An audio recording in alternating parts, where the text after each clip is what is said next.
Hi guys, and welcome to today's session of the Hindu Decode by Geoid. നമ്മൾ എടുത്തിരിക്കുന്ന ആദ്യത്തെ news നമ്മുടെ E D ആയിട്ട് relate ചെയ്തിട്ടുള്ള ന്യൂസാണ്.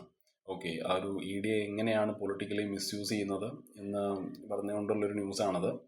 ഇത് പ്രിലിംസിൽ അതിൻ്റെ ഒരു സ്റ്റാറ്റിക് ലിങ്ക് എങ്ങനെയാണെന്ന് വെച്ചാൽ ഈ ഒന്ന് ഇ ഡിയുടെ റോൾ എന്താണ്, അതായത് എൻഫോഴ്സ്മെൻറ്റ് ഡയറക്ടറേറ്റിൻ്റെ റോൾ എന്താണ്, അതേപോലെ ഈ P M L A, F E M A, F E O A എന്ന് പറയുന്ന നമ്മുടെ പി എം എൽ എ എന്നുള്ളത് ഈ prevention of money laundering act ആണ്. ഓക്കെ, ഇങ്ങനത്തെ ആക്ടുകളുടെ അണ്ടറിലുള്ളവരുടെ പവർ എന്തൊക്കെയാണെന്നുള്ളതാണ്. അതേപോലെ ഫെമ എന്നുള്ളത് ഈ ഫോറിൻ എക്സ്ചേഞ്ച് മാനേജ്മെന്റ് ആക്ട്, പിന്നെ എഫ് ഇ ഒ എ എന്നുള്ളത് ഫ്യൂജിറ്റീവ് എക്കണോമിക് ഒഫൻഡേഴ്സ് ആക്ട് ആണ്. ഓക്കെ, ഈ ആക്ടുകളുടെ അണ്ടറിൽ ഇ ഡിക്കുള്ള പവേഴ്സ് എന്തൊക്കെയാണ്, ആൻഡ് ഈ എക്സിക്യൂട്ടീവും ജുഡീഷ്യറിയും തമ്മിലുള്ള ആ ഒരു റിലേഷൻഷിപ്പ് എങ്ങനെയാണ്, ഇങ്ങനത്തെ ഒരു സ്റ്റാറ്റിക് ലിങ്ക് ഈ ഒരു ന്യൂസിനുണ്ട്. അതേപോലെ തന്നെ കറണ്ട് അഫയേഴ്സിന്റെ ലിങ്ക് എങ്ങനെയാണെന്ന് പറഞ്ഞാൽ ഈ സുപ്രീം കോർട്ട് ഇവിടെ ഇടപെട്ടിട്ടുണ്ട്. The recent remarks on the misuse of investigative agencies, അത് തന്നെയാണ് ഇതിന്റെ ഒരു കറണ്ട് അഫയേഴ്സ് ലിങ്ക്. ആൻഡ് ഈ ഒരു കോൺസ്റ്റിറ്റ്യൂഷണൽ മൊറാലിറ്റിയും സെപ്പറേഷൻ ഓഫ് പവേഴ്സ്, അങ്ങനത്തെ കുറച്ച് കാര്യങ്ങൾ കടന്നു വരുന്നുണ്ട്. അതേപോലെ തന്നെ നമുക്കറിയാം ജി എസ് പേപ്പർ 2 നമുക്ക് ഈ ഗവർണൻസും കോൺസ്റ്റിറ്റ്യൂഷനും പോളിറ്റിയും ഒക്കെ കയറി വരുന്നുണ്ടല്ലേ. ഈ സെപ്പറേഷൻ ഓഫ് പവേഴ്സ് ഉണ്ടല്ലോ, ജുഡീഷ്യറിയും എക്സിക്യൂട്ടീവും തമ്മിലുള്ള ആ ഒരു വ്യത്യാസം, അതേപോലെ ഒരു ജനാധിപത്യത്തിൽ ഇൻവെസ്റ്റിഗേറ്റീവ് ഏജൻസീസിന്റെ role, judicial activism, judicial oversight, ഫെഡറലിസത്തിലുള്ള ഇഷ്യൂസ്, ഇൻസ്റ്റിറ്റ്യൂഷൻസിന്റെ പൊളിറ്റിക്കൽ ന്യൂട്രാലിറ്റി. ഓക്കെ, ഇങ്ങനത്തെ ഒരുപാട് കാര്യങ്ങൾ വരുന്നുണ്ട്. പിന്നെ പബ്ലിക് അഡ്മിനിസ്ട്രേഷൻ ഓപ്ഷൻ എടുത്തവർക്ക് വളരെ ഇമ്പോർട്ടൻ്റ് ആണത്. ആൻഡ് ജി എസ് പേപ്പർ 4 അതായത് ഈ എത്തിക്സ് ഒക്കെ ഉണ്ടല്ലോ, എത്തിക്സ്, ഇന്റഗ്രിറ്റി, ആപ്റ്റിറ്റ്യൂഡ്. ഓക്കെ, അവിടെയും ഇത് ഇമ്പോർട്ടൻ്റ് ആണ്. ഈ പബ്ലിക് അഡ്മിനിസ്ട്രേഷനിലുള്ള എത്തിക്സും അക്കൗണ്ടബിലിറ്റിയും ഗവർണൻസിൽ വേണ്ട ട്രാൻസ്പാരൻസിയും institutional credibility, political neutrality, powers abuse ചെയ്യല്, അതൊക്കെ നമുക്ക് ആ ഒരു ഹെഡിൽ പ്രതീക്ഷിക്കാവുന്നതാണ്. Normally U P S C E D ആയിട്ടുള്ള ഡയറക്റ്റ്ലി ഉള്ള ക്വസ്റ്റ്യൻസ് ഒന്നും യു പി എസ് സി ചോദിക്കില്ല. ഒരു വളഞ്ഞിട്ട് ഈ ഇൻസ്റ്റിറ്റ്യൂഷണൽ ഇന്റഗ്രിറ്റി എന്താണ്, rule of law, check and balance, അങ്ങനത്തെ ഇതായിട്ട് ലിങ്ക് ചെയ്തിട്ടായിരിക്കും ചോദ്യങ്ങൾ വരാൻ ഏറ്റവും കൂടുതൽ ചാൻസ് ഉള്ളത്. ഓക്കെ, ഇവിടുത്തെ ഈ കേസ് എന്താന്ന് പറഞ്ഞാൽ നമ്മുടെ ചീഫ് ജസ്റ്റിസ് ആയ ബി ആർ ഗാവൈ ഇ ഡിയെ വാൺ ചെയ്തിട്ടുണ്ട്. അതായത് കോടതിയെ ഒരിക്കലും ഒരു പൊളിറ്റിക്കൽ ബാറ്റിലിന് വേണ്ടിയിട്ടുള്ള ഒരു പ്ലാറ്റ്ഫോം ആയിട്ട് യൂസ് ചെയ്യരുത്. പൊളിറ്റിക്കൽ ഫൈറ്റ്, കോടതി പറഞ്ഞത് let the political fight be resolve by voters not through agencies എന്നുള്ളതാണ്. ഓക്കെ, നമ്മുടെ കോടതി just rebuke the E D, അതായത് കോടതി ഇ ഡിയെ ശാസിച്ചു, അതായത് for persisting with the MUDA appeal. ഈ മൂഡ കേസ് എന്താന്നുള്ള കാര്യം വഴിയെ പറയാം. ഓക്കെ, ഇവിടെ മെയിനായിട്ടുള്ള കീ കൺസേൺസ് എന്തൊക്കെയാന്ന് പറഞ്ഞാൽ, ഒന്ന് ഈ സെലക്റ്റീവ് ടാർഗറ്റിംഗ് ആണ്. ഓക്കെ, ഒരു ക്ലിയർ ആയിട്ടുള്ള എവിഡൻസ് ഇല്ലാതെ E D was accused of rushing or pursuing case against political opponents without clear evidence. അതായത് നമുക്കറിയാം, അതായത് കർണാടകയിലെ സി എമ്മിന്റെ ഭാര്യയൊക്കെ റിലേറ്റ് ചെയ്തിട്ടുള്ള കേസാണ്. നമുക്കറിയാം കർണാടകയിൽ കോൺഗ്രസ് ആണ് റൂൾ ചെയ്യുന്നത്, സീതാരാമയ്യയാണ്. അപ്പോൾ പുള്ളിയുടെ വൈഫായിട്ട് റിലേറ്റ് ചെയ്തിട്ടുള്ളൊരു പ്രശ്നമാണിത്. ഓക്കെ, നമുക്കറിയാം ബി ജെ പി അല്ലാണ്ട് റൂൾ ചെയ്യുന്ന സ്റ്റേറ്റ്സിൽ ഇപ്പോൾ പ്രത്യേകിച്ച് ഇലക്ഷനൊക്കെ ആവാറായി കഴിഞ്ഞാൽ ഇ ഡി ഇങ്ങനെ വന്നുകൊണ്ടേയിരിക്കും അല്ലേ. ആ ഒരു പൊളിറ്റിക്കൽ ടൂളായിട്ട് ഇ ഡിയെ യൂസ് ചെയ്യുന്നതാണ് ഇവിടുത്തെ പ്രശ്നം. അതാണ് കോടതി എടുത്ത് പറഞ്ഞത്. അതേപോലെ തന്നെ ഈ ഭയങ്കര റഷ്ഡ് ഇൻവെസ്റ്റിഗേഷനാണ് ഇവർ നടത്തുന്നത്. Okay, the court flag that action seemed hasty and lack proper investigation. ആ ഒരു ക്രെഡിബിലിറ്റിയുടെ റിസ്ക്കും അതും ഇവിടെ എടുത്ത് പറഞ്ഞിട്ടുണ്ട്. ഓക്കെ, ഇ ഡിയെ മിസ്യൂസ് ചെയ്യുകയാണ്. Okay, the misusing E D risks the undermining the agencies integrity and judicial trust. ഈ ഒരു കേസിന്റെ, ഈ മൂഡ കേസിന്റെ അതായത് ബാക്ക്ഗ്രൗണ്ട് എന്താന്ന് പറഞ്ഞാൽ, എൻഫോഴ്സ്മെന്റ് ഡയറക്ടറേറ്റ് സമൻസ് ഇഷ്യൂ ചെയ്തിരുന്നു ഈ ബി എം പാർവതിക്കെതിരെ. നമ്മുടെ സീതാരാമയ്യയുടെ വൈഫാണിത്. ഓക്കെ, പുള്ളി കർണാടക സി എം ആണ്. പുള്ളിയുടെ വൈഫിനെതിരെയാണത് ഇഷ്യൂ ചെയ്തത്. അതേപോലെ തന്നെ ഒരു ഭൈരതി സുരേഷ് എന്ന് പറയുന്ന അർബൻ ഡെവലപ്മെന്റിന്റെ മിനിസ്റ്റർ ആണെന്ന് തോന്നുന്നു കർണാടകയിലെ. ഓക്കെ, പുള്ളിക്കെതിരെയും ഒരു നോട്ടീസ് വന്നിട്ടുണ്ട് ഓവർ ഈ ലാൻഡ് അലോട്ട്മെന്റ് ഇറഗുലാരിറ്റീസ് ഒക്കെ റിലേറ്റ് ചെയ്തിട്ടാണ്. കോടതി പറഞ്ഞത് കർണാടക ഹൈക്കോർട്ട് ഇത് റദ്ദാക്കിയിരുന്നു. ഇ ഡിയുടെ ഈ ഒരു പരിപാടി കർണാടക ഹൈക്കോർട്ട് റദ്ദാക്കി. അത് ഇ ഡിക്ക് ഇഷ്ടപ്പെട്ടില്ല. ഇ ഡി ഒരു ഫർദർ അപ്പീൽ കൊടുത്തു സുപ്രീം കോർട്ടിൽ. സുപ്രീം കോർട്ട് ഇത് ഡിസ്മിസ് ചെയ്തു കേട്ടോ. ഇ ഡിയുടെ ഈ ഒരു അപ്പീൽ ഡിസ്മിസ് ചെയ്തു. എന്നിട്ട് saying the case was already resolve by lower court and won the E D against political overreach. Okay, ഇത് കർണാടക ഹൈക്കോർട്ട് റദ്ദാക്കിയത് കൊണ്ട് തന്നെ ഈ ലോവർ കോർട്ട് കേസ് ഏകദേശം റിസോൾവ് ചെയ്ത പോലെയാണ്. പിന്നെ ആവശ്യമില്ലാണ്ട് ഈ സുപ്രീം കോടതിയിലോട്ട് ഈ കേസിനെ എത്തിച്ചപ്പോഴാണ് കോടതി പറഞ്ഞത്. ഓക്കെ, അതാണ് കോടതി ശാസിച്ചത്. നമുക്കറിയാം, അതായത് ഇ ഡിയുടെ റോൾ എന്താന്ന് പറഞ്ഞാൽ ഈ എക്കണോമിക് ക്രൈമിൽ ഇവരൊരു ക്രൂഷ്യൽ ബോഡിയാണ്. Okay, and they are meant to enforce this PMLA and FEM and all. Okay, so ഒരു പൊളിറ്റിക്കൽ മിസ്യൂസ് ചെയ്യുന്ന ഒരു റിസ്ക് ഇവിടെ വരുന്നുണ്ട്. So the court have raised alarm about its deployment of vendetta politics rather than genuine enforcement. So കോടതിയുടെ ആ ഒരു stand എങ്ങനെയാന്ന് പറഞ്ഞാൽ ഏജൻസീസ് അവർ ട്രാൻസ്പാരൻ്റ് ആയിട്ടാണ് വർക്ക് ചെയ്യേണ്ടത്. അവരൊരിക്കലും ഒരു പൊളിറ്റിക്കൽ, അതായത് ഈ പൊളിറ്റിക്കൽ ഒപ്പോണൻസിനെ നിശബ്ദമാക്കാൻ വേണ്ടിയിട്ട് അവർ യൂസ് ചെയ്യരുത്. Not to be use to silence political opponents എന്ന് കോടതി പറഞ്ഞു. സോ നമുക്കിവിടെ ഒരു ടേക്ക് അവേ ആയിട്ട് നമുക്ക് പറയാനുള്ളത്, ഇവിടെ കോടതി പറഞ്ഞത് എവിഡൻസ് സോളിഡ് ആയിരിക്കണം. ഓക്കെ, ഒരു എൻഫോഴ്സ്മെൻറ്റ് ആക്ഷൻ ഒരാൾക്കെതിരെ എടുക്കുന്നതിന് മുമ്പ് the case require clear proof. Okay, before launching enforcement actions. അതേപോലെ തന്നെ ഈ പ്രൊസീജിയേഴ്സ്, ഇ ഡി ഫോളോ ചെയ്യേണ്ട പ്രൊസീജിയേഴ്സ് അത് പ്രോപ്പർ ആയിരിക്കണം, അത് തറോ ആയിരിക്കണം. ഓക്കെ, അല്ലാണ്ട് അത് ഒരിക്കലും റഷ് ചെയ്തിട്ട് എടുക്കരുതെന്ന് പറഞ്ഞു. Agencies they must stay apolitical എന്ന് പറഞ്ഞു. അതായത് എൻഫോഴ്സ്മെൻറ്റ് ബോഡീസ് ഒരിക്കലും ഒരു പൊളിറ്റിക്കൽ ടൂളായിട്ട് അവർ മാറരുത്. അതേപോലെ തന്നെ കോർട്ട് പറഞ്ഞു, അതായത് as a court act as a check to ensure agencies autonomy and integrity. So ആ ഒരു ജുഡീഷ്യൽ ഓവർസൈറ്റിന് പറ്റിയിട്ടാണ്. It is very vital. So supreme court E ഡിയെ വളരെ സ്ട്രോങ് ആയിട്ട് വാൺ ചെയ്തിട്ടുണ്ട്.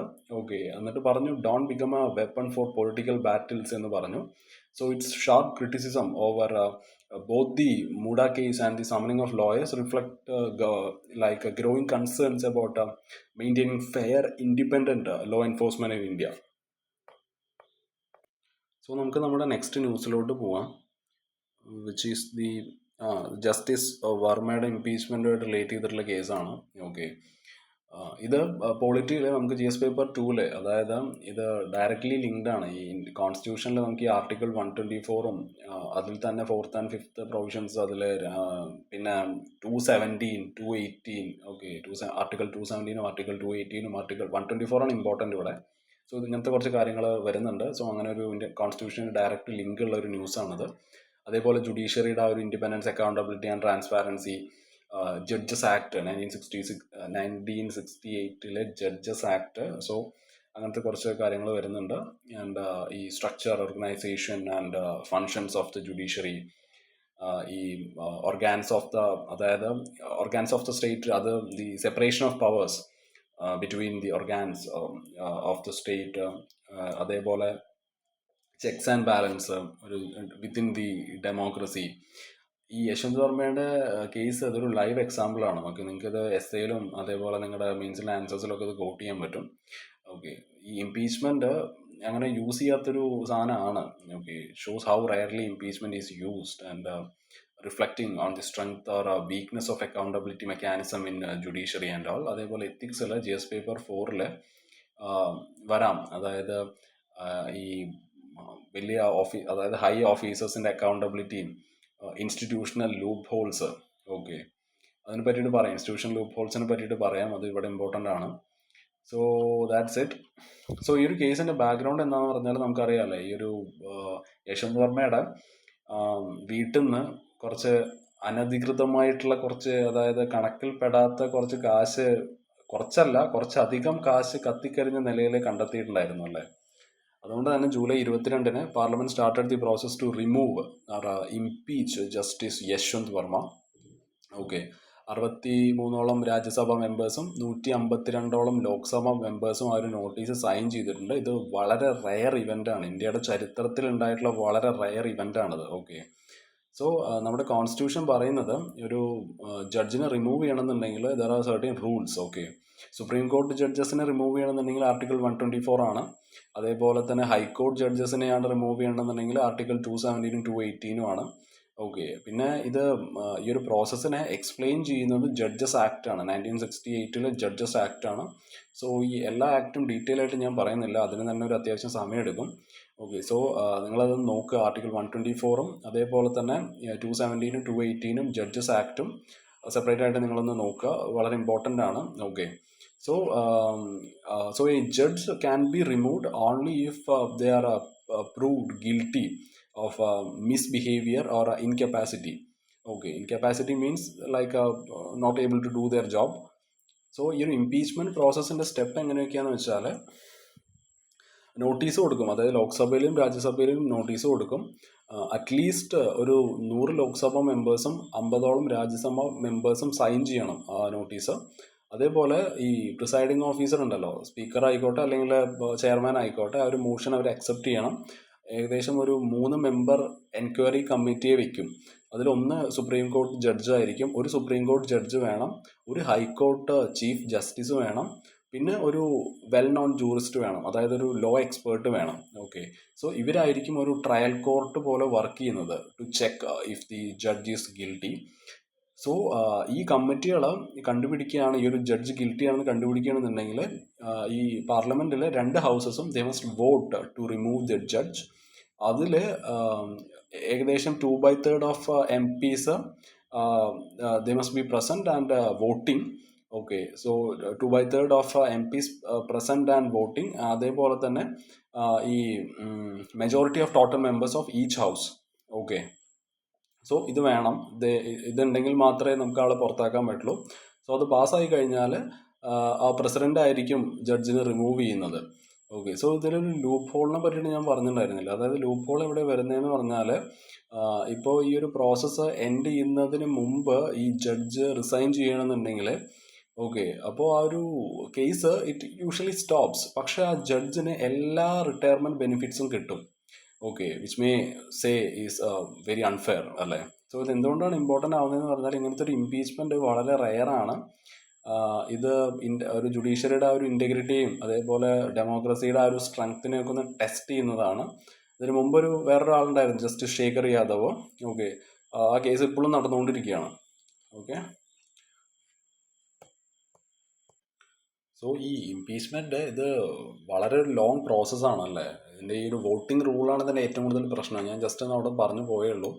റിമൂവിന് ഒരു ജഡ്ജിനെ റിമൂവ് ചെയ്യണമെന്നുണ്ടെങ്കിൽ ഈ ഒരു മോഷൻ ഇത് 2 ഹൗസും പാർലമെന്റിൽ പാസ്സാക്കണം. ഓക്കെ. ഒന്ന് മെജോറിറ്റി ഓഫ് ടോട്ടൽ മെമ്പേഴ്സ് വേണം, അതായത് ഒരു അബ്സല്യൂട്ട് മെജോറിറ്റി നമുക്കിവിടെ ആവശ്യമാണ്. പിന്നെ 2/3 of members present and voting. അതായത് ടോട്ടൽ മെമ്പേഴ്സ് നമ്മൾ പറഞ്ഞു, ഈ majority of total members of the house അല്ലെങ്കിൽ ആബ്സല്യൂട്ട് മെജോറിറ്റി എന്നുകൊണ്ട് ഉദ്ദേശിക്കുന്നത്, ടോട്ടൽ മെമ്പേഴ്സ് എന്ന് പറഞ്ഞാൽ ആ ഒരു ഹൗസിന്റെ ടോട്ടൽ സ്ട്രെങ്ത് ആണ്. അവിടെ ആര് ആബ്സെന്റ് ആയിട്ടുണ്ടോ അതിൽ ആ സീറ്റ് വേക്കൻ്റ് ആണോ എന്നൊന്നും നോക്കണ്ട, ടോട്ടൽ സ്ട്രെങ്ത്തിനെയാണ് ഉദ്ദേശിക്കുന്നത്, ടോട്ടൽ മെമ്പേഴ്സ്. അതേപോലെ പ്രസന്റ് ആൻഡ് വോട്ടിംഗ് എന്നുള്ളത് അവിടെ അന്ന് ആ ദിവസം ഈ വോട്ടിങ്ങിന് ഇടുന്ന ദിവസം പ്രസന്റ് ആയിട്ടുള്ള ആൾക്കാർ ആ ഹൗസിൽ ആൻഡ് വോട്ട് ചെയ്യുന്ന ആൾക്കാരെ. ഓക്കെ. അതിൽ ആ ഒരു only those who actually present in the house and those who cast the vote, അതാണ് ഈ പ്രസന്റ് ആൻഡ് വോട്ടിംഗ് എന്നാണ് ഉദ്ദേശിക്കുന്നത്. സോ എക്സാമ്പിളായിട്ട് നമുക്കറിയാം, ലോക്സഭയിൽ 545 ടോട്ടൽ മെമ്പേഴ്സ് ഉണ്ട്. ഓക്കെ. ആ വോട്ടിംഗ് ദിവസം 450 MPs ആണ് പ്രസന്റ് ആയിട്ടുള്ളതെന്ന് വെക്കുക. ഓക്കെ. അതിൽ തന്നെ 30ഓളം MPs വോട്ട് ചെയ്തില്ല. സോ എത്രയുണ്ട്, 450 30 പേരില്ല അല്ലെങ്കിൽ ഏകദേശം ഒരു 420 MPs ആയിരിക്കും ആക്ച്വലി വോട്ട് ചെയ്തിട്ടുണ്ടാവുക. ഓക്കെ. അങ്ങനെ നിങ്ങൾ വിചാരിക്കുക. സോ ഈ ഒരു മാത്സ് എങ്ങനെയാണെന്ന് പറഞ്ഞാൽ, ഈ മെജോറിറ്റി ഓഫ് ടോട്ടൽ മെമ്പേഴ്സ് നമ്മൾ പറഞ്ഞല്ലോ. സോ ലോക്സഭയിൽ ഏകദേശം 545 ടോട്ടൽ മെമ്പേഴ്സ് ഉണ്ടെന്നുണ്ടെങ്കിൽ എന്തായാലും അതിൻ്റെ മോർ ദാൻ ഹാഫ് വേണ്ടേ. അപ്പോൾ അതിൽ ഒരു 273 MPs സപ്പോർട്ട് ചെയ്യണം. അതാണ് ഈ മെജോറിറ്റി ഓഫ് ടോട്ടൽ മെമ്പേഴ്സ്. അതേപോലെ തന്നെ രണ്ടാമത്തെ ഒരു കാര്യം പറഞ്ഞല്ലോ, 2/3 of present and voting. Okay. So 420 MPs ആണ് ആക്ച്വലി വോട്ട് ചെയ്തിട്ടുള്ളത് എങ്കിൽ അതിൻ്റെ 2/3 എത്രയാണ്, 280 വരും. Okay. So 280 MPs they must vote in favour. Okay. So ആ ഒരു മോഷൻ പാസ് ആവണമെന്നുണ്ടെങ്കിൽ at least 273 MPs overall and at least 280 out of 420 voting MPs they must say yes. Okay. So ആ ബോത്ത് കണ്ടീഷൻസും അവിടെ ഫുൾഫിൽ ആവണം. ഓക്കെ. അതിൽ ഇപ്പോൾ നിങ്ങൾ ഇങ്ങനെ വിചാരിക്കുക, അതായത് ഈ 270 let's say only 270 MPs vote in favour. അതിൽ ഈവൺ ഇഫ് നമുക്കറിയാം, അതായത് ഈ 280 it is the 2/3 of vote cast അല്ലേ, വോട്ട്സ് കാസ്റ്റ് ചെയ്യുന്നത്. അതായത് let's say only 270 MPs vote in favour, even if 280 is 2/3 of voters cast, ആ ഒരു മോഷൻ അവിടെ ഫെയിൽ ആവും. ഓക്കെ, സോ നമുക്ക് നമ്മുടെ നെക്സ്റ്റ് ന്യൂസിലോട്ട് പോവാം, which is Nisar first join satellite of NASA and ISRO. So ഇത് പ്രിലിംസിൽ നമുക്ക് ഈ ഒരു ക്വസ്റ്റ്യൻ നിസാർ എന്താണ് എന്നുള്ളത് മനസ്സിലാക്കിയിരിക്കണം. ഏതൊക്കെ കൺട്രീസാണ് ഇവിടെ ഇൻവോൾവ് ആയിട്ടിരിക്കുന്നത്, അതേപോലെ തന്നെ ഇതൊരു സിന്തറ്റിക് അപ്പാർച്ചർ റഡാറാണ്. അതിൻ്റെ യൂസ് എന്തൊക്കെയാണ്, ഇതിൻ്റെ ഡിസാസ്റ്റർ മാനേജ്മെൻറ്റിലും അഗ്രികൾച്ചറിലും ക്ലൈമറ്റിലും ഒക്കെ ഉള്ളതിൻ്റെ ഒരു അപ്ലിക്കേഷൻസ് എങ്ങനെയൊക്കെയാണ്. ഓക്കെ, UPSCയുടെ ഒരു സ്വഭാവം വെച്ചിട്ട്, അതും പ്രത്യേകിച്ച് ഈ റീസെൻ്റ്ലി ഉണ്ടായ ഈ ടെക്നോളജിക്കൽ ഡെവലപ്മെൻറ്റ്സ് ഉണ്ടല്ലോ, എസ്പെഷ്യലി ഇന്ത്യയുടെ സ്പേസ് മിഷൻസും ഇവിടെ ഒരു ഇൻ്റർനാഷണൽ കോപ്പറേഷനും ഒക്കെ നമുക്ക് കാണാം. അതുകൊണ്ട് ഇത് വളരെ ഇമ്പോർട്ടൻ്റ് ആണ്. ഓക്കെ, മെയിൻസിൽ GS paper 3 science, technology, environment, disaster management ഒക്കെ വരുന്നുണ്ടല്ലേ. സോ ഒരു ടെക്നോളജിക്കൽ ആൻഡ് ഇന്നോവേഷൻ്റെ ഇത് എടുക്കുമ്പോൾ ഇന്ത്യ USA കൊളാബറേഷൻ്റെ ഒരു എക്സാമ്പിളാണത്. അതേപോലെ തന്നെ ഈ എൻവിയോൺമെൻറ്റ് ആൻഡ് ക്ലൈമറ്റ് ചേഞ്ചിൻ്റെ കാര്യം എടുക്കുമ്പോൾ ഈ നമ്മുടെ ഈ ഒരു നിസാർ ഈ ഐസ് ഷീറ്റ് മെൽറ്റിംഗ് ഒക്കെ ട്രാക്ക് ചെയ്യും. അതേപോലെ വെജിറ്റേഷനിൽ വരുന്ന മാറ്റങ്ങൾ, ക്ലൈമറ്റിക് അതായത് ക്ലൈമറ്റ് മോണിറ്ററിങ്ങിന് നമുക്കിത് വളരെയധികം യൂസ്ഫുൾ ആണ്. ഓക്കെ, അതേപോലെ തന്നെ ഈ ഫ്ലഡും എർത്ത് ക്വേക്ക് ഡാമേജസും ലാൻഡ് സ്ലൈഡ്സ് ഒക്കെ മോണിറ്റർ ചെയ്യാൻ ഹെൽപ്പ് ചെയ്യും ഡിസാസ്റ്റർ മാനേജ്മെൻറ്റിന് വേണ്ടിയിട്ട്. അതേപോലെ തന്നെ അഗ്രികൾച്ചറിൻ്റെ കാര്യം എടുക്കുകയാണെന്നുണ്ടെങ്കിൽ ക്രോപ്പ് മോണിറ്ററിങ്ങിനും ഈൽഡ് പ്രഡിക്ഷനും ഒക്കെ നമുക്ക് ഇത് വളരെ യൂസ്ഫുൾ ആണ്. ഇതൊരു സയൻസ് ഡിപ്ലോമസിയാണ് നമുക്ക് കാണിക്കുക. It is an example of science diplomacy അല്ല ആൻഡ് ഇൻ്റർനാഷണൽ കോഓപ്പറേഷൻ. സോ ഈ ഒരു നിസാർ ഇറ്റ് ഹാസ് നമുക്ക് ഒരു എർത്ത് ഒബ്സർവേഷനും ക്ലൈമറ്റ് റെസീലിയൻസിനും ഡാറ്റ ഡ്രിവൺ ഗവർണൻസിനും ടെക്നോളജിക്കൽ കോഓപ്പറേഷനും ഒക്കെ ഇത് യൂസ് ചെയ്യാം. സോ നിസാർ എന്നുള്ളത് ഇതൊരു വളരെ പെർഫെക്റ്റ് UPSC ടോപ്പിക്കാണ്. ഇതിൽ സയൻസും ടെക്നോളജിയും എൻവിയോൺമെൻറ്റും ഡിസാസ്റ്റർ മാനേജ്മെൻറ്റും അഗ്രികൾച്ചർ, ഡിപ്ലോമസി ഇതെല്ലാം വരുന്നുണ്ടല്ലേ. ഇത് പ്രിലിംസിലും മെയിൻസിലും വളരെയധികം ഇമ്പോർട്ടൻ്റ് ആണ്. ഓക്കെ, സോ ഈ നിസാർ എന്നുള്ളത് it stands for NASA ISRO synthetic aperture radar. ഇതൊരു ജോയിൻറ്റ് സാറ്റലൈറ്റ് മിഷനാണ് ബിറ്റ്വീൻ നമ്മുടെ ഇന്ത്യയുടെ ISROയും USAയുടെ നാസയും കൂടി ചേർന്നുകൊണ്ടുള്ളൊരു മിഷനാണ് to watch and study earth from space. So ഇത് ലോഞ്ച് ചെയ്യാൻ ഉദ്ദേശിക്കുന്നത് ജൂലൈ 30 ആയിരിക്കും. ഓക്കെ, 2025 ജൂലൈ 30 ശ്രീഹരിക്കോട്ടയിൽ നിന്ന് ആയിരിക്കും ലോഞ്ച്. അത് യൂസ് ചെയ്യുന്നത്, അതായത് റോക്കറ്റ് GSLV 516 ആയിരിക്കും. 516 അല്ല, സോറി, F-16 ആയിരിക്കും. GSLV F-16. It will be the rocket use to launch the satellite. And അതിൻ്റെ ഒരു വെയിറ്റ് ഏകദേശം 2400 കിലോഗ്രാം ആണ്. Okay, and it orbits around 745 kilometre above the earth. Okay, it will sync in with the sun. So ഇത് റഡാറാണ് use ചെയ്യുന്നത്. പേരിലുള്ള പോലെ തന്നെ ഇത് യൂസ് ചെയ്യുന്നത് റഡാറാണ്, ക്യാമറാസ് അല്ല. അതുകൊണ്ട് തന്നെ ഇതിനെ വളരെ ക്ലിയർ ആയിട്ട് ക്ലൗഡിലൂടെ കാണാൻ പറ്റും. രാത്രിയൊക്കെ നല്ല ക്ലിയർ ആയിട്ടുള്ള ഇമേജസ് നമുക്ക് എടുക്കാൻ പറ്റും. 2 റഡാറാണ് ഉള്ളത്, 2 റഡാർ ബാൻഡുകളാണ് ഉള്ളത്. ഒന്ന് L ബാൻഡും ഒന്ന് S ബാൻഡും ആണ്. L ബാൻഡ് നാസയുടെ ആയിരിക്കും. അത് ഈ ഫോറസ്റ്റും അതേപോലെ സോയിൽസിനൊക്കെ പറ്റിയിട്ട് പഠിക്കാൻ നല്ലതാണ്. അതേപോലെ S ബാൻഡ് നമ്മുടെ ഇസ്രോൻ്റെയാണ്.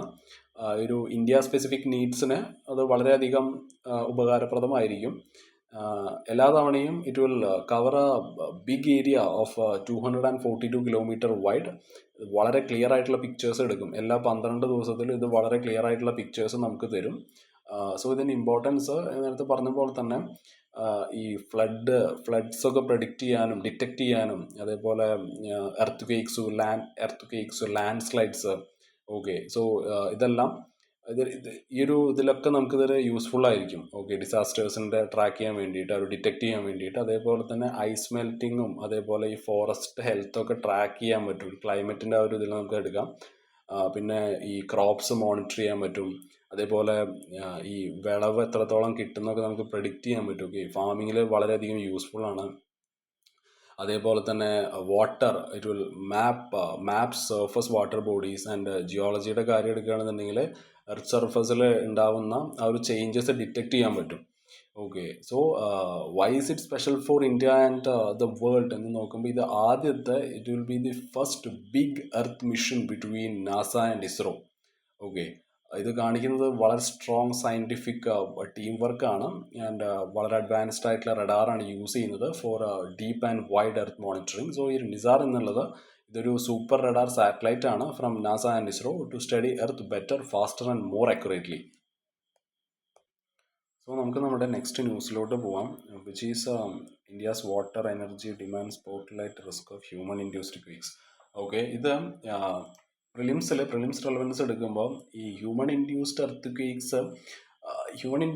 ക്വേക്സ് എന്താണെന്ന് വെച്ചാൽ ഈ നോർമലി ഈ ടെക്ടോണിക് മൂവ്മെൻറ്റ്സ് കൊണ്ട്, നാച്ചുറലി ഉണ്ടാകുന്ന ടെക്ടോണിക് മൂവ്മെൻറ്റ്സ് കൊണ്ടാണല്ലോ എർത്ത് ക്വേക്കൊക്കെ ഉണ്ടാകുന്നത്. ഓക്കെ, ഇങ്ങനത്തെ എർത്ത് ക്വേക്സ് ഉണ്ടാക്കുന്നത് മനുഷ്യൻ്റെ ഓരോ ആക്ടിവിറ്റീസ് കൊണ്ട് ഉണ്ടാകുന്ന എർത്ത് ക്വേക്സ് ആണ് ഈ ഒരു ഹ്യൂമൻ ഇൻഡ്യൂസ്ഡ് എർത്ത് ക്വേക്സ് എന്നുകൊണ്ട് ഉദ്ദേശിക്കുന്നത്. ഓക്കെ, സോ അതുണ്ടാവാനുള്ള കോസസ് എന്തൊക്കെയാണ്? ഒന്ന്, ഈ ഡാമുകൾ കൺസ്ട്രക്ട് ചെയ്യുന്നതും ഗ്രൗണ്ട് വാട്ടർ എക്സ്ട്രാക്ഷനും ഫ്രാക്കിങ്ങും ഒക്കെയാണ്. ഇതിനെ പറ്റിയിട്ട് നമുക്ക് പറയാം. സോ അതേപോലെ തന്നെ ഈ മേജർ ഇൻഡ്യൂസ്ഡ് എർത്ത് ക്വേക്സ്, അതായത് ഈ ലൊക്കേഷൻ ഉണ്ടല്ലോ, അതായത് ഇതുണ്ടാവുന്ന മെയിനായിട്ട് ലൊക്കേഷൻസ്, ഡൽഹിയൊക്കെ ഇതിൻ്റെ മെയിൻ ഏരിയ ആണ്. ഓക്കെ, അതേപോലെ തന്നെ മഹാരാഷ്ട്രയിലെ കോയ്ന, അതേപോലെ തന്നെ ഈ ക്ലൈമറ്റ് ചേഞ്ചും ഈ സീസ്മിക് ആക്ടിവിറ്റിയും തമ്മിലുള്ള ഒരു ആ ലിങ്ക് എന്താണ്, ഇതിനെ പറ്റിയിട്ടൊക്കെ ക്വസ്റ്റ്യൻസ് നമുക്ക് പ്രതീക്ഷിക്കാം. ഓക്കെ, അതേപോലെ ഇന്ത്യയിലുള്ള സീസ്മിക് സോൺസ് ഏതൊക്കെയാണ്? ഓക്കെ, ഡൽഹിയൊക്കെ സോൺ 4 പെടുന്നതാണ്. ഓക്കെ, അങ്ങനെ എക്സാമ്പിളായിട്ട് പറഞ്ഞാണ് ഞാൻ ഡൽഹിയുടെ കാര്യം. സോ മെയിൻസിൻ്റെ റെലവൻസ്, ജോഗ്രഫി. ഓക്കെ, ഒന്നാമത്തെ കാര്യം ജോഗ്രഫി, GS പേപ്പർ 1. ഓക്കെ, ഒരു സീസ്മിസിറ്റിയും അതേപോലെ earthquake prone regions, manmade causes of disasters, അതേപോലെ തന്നെ ഡിസാസ്റ്റർ മാനേജ്മെൻറ്റിലും എൻവയോൺമെൻറ്റിലും GS പേപ്പർ 3. ഓക്കെ, അപ്പോൾ മാൻമെയ്ഡ് ഡിസാസ്റ്റേഴ്സിന് വേണ്ട ഒരു ഡിസാസ്റ്റർ പ്രിപ്പയർനെസ് എന്തൊക്കെയാണ്, ആൻഡ് സസ്റ്റൈനബിൾ ആയിട്ടുള്ള ഒരു വെള്ളത്തിൻ്റെ ഉപയോഗവും എനർജി പ്രാക്ടീസസും, അതേപോലെ ക്ലൈമറ്റ് ചേഞ്ചിൻ്റെ ഇമ്പാക്റ്റ്, ഈ ടെക്ടോണിക് ആക്ടിവിറ്റീസിൽ ക്ലൈമറ്റ് ചേഞ്ചിൻ്റെ ഇമ്പാക്റ്റ് എന്തൊക്കെയാണ്, അതേപോലെ തന്നെ നമുക്ക് ഈ ഒരു ഡെവലപ്മെൻറ്റ് പ്രൊജക്ട്സുമായിട്ട് ലിങ്ക് ചെയ്തിട്ടുള്ള ക്വസ്റ്റ്യൻസ് പ്രതീക്ഷിക്കാം. എക്സാമ്പിളായിട്ട് ഈ ഡാമും മൈനിങ്ങും. ഓക്കെ, അത് എൻവയോൺമെൻറ്റൽ റിസ്ക് കൂട്ടുന്ന സാധനങ്ങളാണല്ലോ. സോ അങ്ങനത്തെ നമുക്ക് ചോദ്യങ്ങൾ പ്രതീക്ഷിക്കാവുന്നതാണ്. ഓക്കെ, സോ ഈ ഒരു news, human induced earth quakes എന്താണെന്ന് ഞാൻ പറഞ്ഞു. അതേപോലെ തന്നെ ഇതിൻ്റെ മെയിൻ കോസസ്, ഒന്ന് ഗ്രൗണ്ട് വാട്ടർ എക്സ്ട്രാക്ഷൻ ആണ്. ഓക്കെ, സോ ഒരുപാട് വെള്ളം നമ്മൾ ഭൂമിയുടെ അടിയിൽ നിന്ന് എടുത്തു കഴിഞ്ഞാൽ അത് ഗ്രൗണ്ടിനെ അൺസ്റ്റേബിൾ ആക്കും. ഓക്കെ, അതൊന്ന് ground water extraction. 2, dam construction ആണ്. അതായത് ഈ വലിയ വലിയ ഡാമുകളൊക്കെ ഈ വെള്ളം ഹോൾഡ് ചെയ്യുന്ന സമയത്ത് അതൊരു ഗ്രൗണ്ടിലൊരു എക്സ്ട്രാ വെയിറ്റ് ഇടുകയാണല്ലേ, ഇറ്റ് ഈസ് കോസിങ് പ്രഷർ. ചൈനയിൽ ഈ അടുത്ത് നിങ്ങൾ കേട്ടിട്ടുണ്ടായിരുന്നു, ചൈനയിൽ ഒരു ഡാം ഉണ്ടാക്കിയിട്ട് ആ ഡാം അത്രയും വലിയൊരു ഡാം ആയതുകൊണ്ട് തന്നെ ഭൂമിയുടെ ഒരു കറക്കം തന്നെ കുറച്ച് സ്ലോ ആക്കി എന്നൊരു ന്യൂസ് ഉണ്ടായിരുന്നു. സോ പിന്നെ മൈനിങ് ആണ്. ഈ റോക്സും മിനറൽസും ഒക്കെ നമ്മൾ റിമൂവ് ചെയ്യുമ്പോൾ അത് എർത്ത് സർഫസ് കുറച്ച് വീക്ക് ആക്കുമല്ലേ. സോ മൈനിങ് ഒരു പ്രശ്നമാണ്. ഫ്രാക്കിങ്ങിനെ പറ്റിയിട്ട് പറഞ്ഞു. അതായത് ഈ ഓയിലും ഗ്യാസൊക്കെ നമ്മൾ എക്സ്ട്രാക്ട് ചെയ്യാൻ വേണ്ടിയിട്ട് ചില കെമിക്കൽസ് നമ്മൾ ചിലപ്പോൾ ഭൂമിയുടെ അടിയിലോട്ട് പമ്പ് ചെയ്യും. ഓക്കെ, നൈസായിട്ട് ഈ കെമിക്കൽസ് പമ്പ് ചെയ്യുമ്പോൾ അത് ചിലപ്പോൾ ആ ഒരു ഗ്രൗണ്ട് ഷെയ്ക്ക് ആവാനുള്ളൊരു ചാൻസ് വളരെ ഹൈ ആണ്. അതേപോലെ തന്നെ ഈ ഇഞ്ചക്റ്റിംഗ് ഫ്ലൂയിഡ്സ് അണ്ടർഗ്രൗണ്ട്, ഫ്രാക്കിംഗ് നമ്മൾ പറഞ്ഞു. അതേപോലെ തന്നെ വേറൊരു പരിപാടിയാണ്, അതായത് it is used in waste disposal. Okay, അല്ലെങ്കിൽ ഓയിൽ എക്സ്ട്രാക്ഷന് യൂസ് ചെയ്യും. ഇത് ആ ഒരു അണ്ടർഗ്രൗണ്ടിലുള്ള ആ ഒരു പ്രഷറിൽ വ്യത്യാസം വരുത്തും. അങ്ങനെ ഡിസാസ്റ്റേഴ്സ് വരാം, എർത്ത് ക്വേക്ക് ഉണ്ടാവാം. ആൻഡ് ബിൽഡിംഗ് ഓൺ കോസ്റ്റ്, അതായത് ഒരുപാട് വലിയ കോസ്റ്റൽ പ്രൊജക്റ്റുകൾ അത് എർത്തിൻ്റെ ആ ഒരു സ്ട്രെസ്സിന് തന്നെ അങ്ങോട്ട് ഷിഫ്റ്റ് ചെയ്യും അല്ലേ. ഈ ഒരു മെക്കാനിസം, അതായത് ഇത് എങ്ങനെയാണ് വർക്ക് ചെയ്യുന്നതെന്ന് ചോദിച്ചാൽ, അതായത് നമ്മൾ ഏതെങ്കിലും ഒരു എക്സ്ട്രാ വെയിറ്റ് ആഡ് ചെയ്യുകയോ റിമൂവ് ചെയ്യുകയോ ചെയ്യുമ്പോൾ എർത്തിൻ്റെ സർഫസിൽ നിന്നും, ലൈക്ക് വാട്ടർ ആൻഡ് ഓൾ, അതൊരു എർത്തിൻ്റെ ക്രസ്റ്റിലോട്ട് it loads or unloads. Okay, load or unload the earth crust. So അത് അവിടെ ഒരു ഈ റോക്സിനിടയിൽ, ഭൂമിയുടെ അടിയിലുള്ള കല്ലുകൾക്കിടയിൽ ഒരു സ്ട്രെസ്സും സ്ട്രെയിനും ക്രിയേറ്റ് ചെയ്യും. അങ്ങനെ അത് ഉണ്ടായി കഴിഞ്ഞാൽ ആ ഒരു സ്ട്രെസ്സ് ഒരു പരിധി വിട്ട് കഴിഞ്ഞാൽ, if it becomes too much, ആ ഒരു കല്ലുകൾ ഇറ്റ് വിൽ സ്ലിപ്പ് സഡൻലി. അങ്ങനെ ആയിക്കഴിഞ്ഞാൽ എന്തായാലും ഭൂമി കുലുക്കുണ്ടാവും. സോ ഏകദേശം 700ഓളം human induced earthquakes it has been recorded in the last 150 years. ഇന്ത്യയിലുള്ള എക്സാമ്പിൾ ഞാൻ പറഞ്ഞ പോലെ തന്നെ ഡൽഹിയും പിന്നെ കൊയ്നയാണ്. കൊയ്ന ഡാം എർത്ത് ഉണ്ടായിരുന്നു 1967. മഹാരാഷ്ട്രയിലുള്ള ഒരു സ്ഥലമാണെന്ന് പറഞ്ഞു. റിക്ടർ സ്കെയിലിൽ ഏകദേശം ഒരു 6.3 ആണ് മാഗ്നിറ്റ്യൂഡ് രേഖപ്പെടുത്തിയത്. ഏകദേശം 180 മേലെ ആൾക്കാർ മരിച്ചിട്ടുണ്ടായിരുന്നു. ഓക്കെ, ആ ഒരു മെയിനായിട്ടുള്ള റീസൺ ഞാൻ പറഞ്ഞ പോലെ തന്നെ ഈ ഡാം ഉണ്ടാക്കിയപ്പോൾ ഒരുപാട് വെള്ളം നിന്നപ്പോൾ ആ ഒരു പ്രഷർ അണ്ടർഗ്രൗണ്ടിൽ വന്നു. ഓക്കെ, അതുകൊണ്ടാണ്. അതേപോലെ തന്നെ ഡൽഹി, ഓക്കെ, ഡൽഹി NCRലുള്ള ഒരു സീസ്മിക് ആക്ടിവിറ്റി, ഒരു സീസ്മിക് ആക്റ്റീവ് സോണാണത്. 2003 തൊട്ടിട്ട് 2012 വരെ ഈ ചെറിയ ചെറിയ small tremors has happen due to falling ground water level. Okay, ഒരു ഗ്രൗണ്ട് വാട്ടർ ലെവലിലുള്ള ഒരു കുറവ് കൊണ്ട് തന്നെ ചെറിയ ഈ ട്രമേഴ്സ് എന്നൊരു ചെറിയ ഈ ചലനം അല്ലെങ്കിൽ ഒരു ചെറിയ വിറയൽ എന്നൊക്കെ പറയില്ല, ട്രമേഴ്സ് എന്നുകൊണ്ട് ഉദ്ദേശിക്കുന്നത് അതാണ്. സോ അതൊക്കെ ഉണ്ടായിട്ടുണ്ട്. 2014 പിന്നീട് ഈ ഒരു ട്രമേഴ്സ് കുറഞ്ഞു, ഗ്രൗണ്ട് വാട്ടർ ലെവൽ ഏകദേശം സ്റ്റെബിലൈസ് ആയി. എന്നാൽ കൂടി ഹൈ റിസ്ക് ഏരിയ ആണ്, സീസ്മിക് സോൺ 4 പെടുന്നതാണ് ഡൽഹിയൊക്കെ. അതേപോലെ തന്നെ ഈ ക്ലൈമറ്റ് ചേഞ്ചുമായിട്ടുള്ള ലിങ്ക് അതിനെ പറ്റിയിട്ട് നമ്മൾ പറഞ്ഞല്ലോ. അതായത് ഈ ഗ്ലേഷ്യർ മെൽറ്റിംഗ് ഒക്കെ ഉണ്ടല്ലോ, നമ്മുടെ ഈ അന്റാർട്ടിക്കയിലും ഗ്രീൻലാൻഡിലും ഒക്കെ ഈ ഗ്ലേഷ്യർസ് ഒക്കെ മെൽറ്റ് ആകുമ്പോൾ എർത്തിൻ്റെ ക്രസ്റ്റിൽ ആ ഒരു വെയിറ്റ് കുറയും. അപ്പോൾ ചെറിയ ചെറിയ ക്വിക്സ് ഉണ്ടാവും. പിന്നെ ഈ റെയിൻഫാൾ കൂടുമ്പോൾ അണ്ടർഗ്രൗണ്ട് പ്രഷറിൽ വ്യത്യാസം വരും. അത് ഈ ട്രമേഴ്സിന് ട്രിഗർ ചെയ്യാൻ ചാൻസ് ഉണ്ട്. ഓക്കെ, അപ്പോൾ ഒരു ചെറിയ വിറയലോ ചലനോ അങ്ങനെ എന്തെങ്കിലുമൊക്കെ ഉണ്ടാവും. പിന്നെ വരൾച്ചയാണ്, cracks dry out and move, അപ്പോൾ എർത്ത് ക്വേക്സ് ഉണ്ടാവും. കാലിഫോർണിയയിൽ 2014 ഉണ്ടായിട്ടുണ്ട്. വെസ്റ്റേൺ ഗട്ട്സ്, ഓക്കെ, വെസ്റ്റേൺ ഗട്ട്സിൽ ഹെവി ആയിട്ട് റെയിൻഫോൾ വന്നു കഴിഞ്ഞാൽ എന്തായാലും ഒരു ചെറിയൊരു ഭൂചലനം അവിടെ ഉണ്ടാവും വെസ്റ്റേൺ ഗട്ട്സ്. ഓക്കെ, സോ നമുക്കിതിന് എന്താണ് ചെയ്യാൻ പറ്റുകയെന്ന് ചോദിച്ചാൽ അണ്ടർഗ്രൗണ്ട് വാട്ടർ വളരെ കെയർഫുള്ളായിട്ട് യൂസ് ചെയ്യുക എന്നുള്ളതാണ്. ഒരുപാട് ഓവർ പമ്പ് ചെയ്യരുത്. അതേപോലെ ഈ ഡാമിൻ്റെ വാട്ടർ ഫ്ലോ കൺട്രോൾ ചെയ്യുക. ഓക്കെ, അതേപോലെ തന്നെ check earthquake risk before building dams. Sensors install ചെയ്യുക in sensitive areas to monitor activities and all. വലിയ വലിയ ഡാമുകളൊന്നും കെട്ടാതിരിക്കുക. ഹിമാലയത്തിലൊക്കെ പോയിട്ട് ഡാം കെട്ടിക്കഴിഞ്ഞാൽ പ്രശ്നമാണ്. ഓക്കെ, സോ അങ്ങനത്തെ കുറച്ച് കാര്യങ്ങളൊക്കെ ഒഴിവാക്കുക. Which are already earthquake prone, അല്ലേ? ഹിമാലയാസൊക്കെ അല്ലെങ്കിൽ എർത്ത് ക്വേക്സിന് പേര് കേട്ട സ്ഥലങ്ങളാണ്. സോ ഹ്യൂമൻ ആക്ടിവിറ്റീസ്, അതായത് ഈ ബിൽഡിംഗ് ഡാമുകളും building dams and using ground water or drilling for oil can cause earthquakes. With proper planning and monitoring, we can reduce the risk. Okay. So that's it, guys. അപ്പോൾ നാളെ വേറെ കുറച്ച് newses ആയിട്ട് വരാം. So bye, take care, have a nice day.